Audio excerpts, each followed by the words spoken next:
Welcome back to my channel mga idol. For today's video, magluluto tayo ng simpleng pork steak.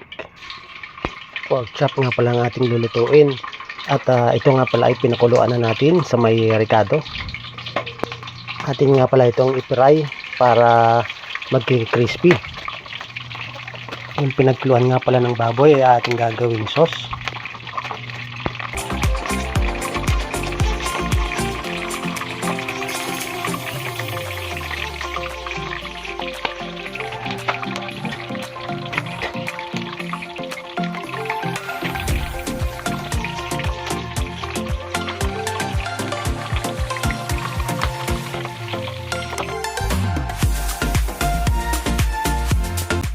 Pagkatapos nating may fry, set aside muna natin at tayo ay magluluto na ng ating sauce.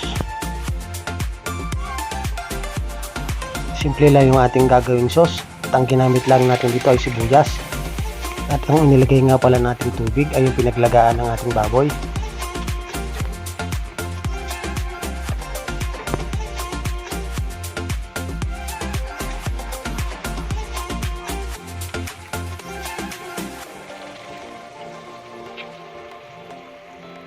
Nag-add na tayo ng paminta, nag-add na rin tayo ng toyo.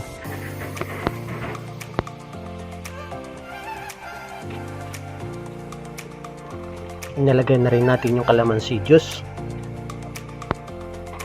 At syempre, imimikos na natin yan.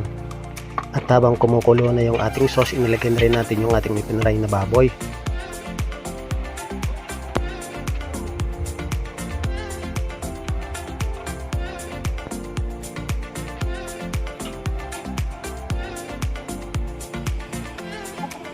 At syempre, hindi mawawala yung ating onion ring.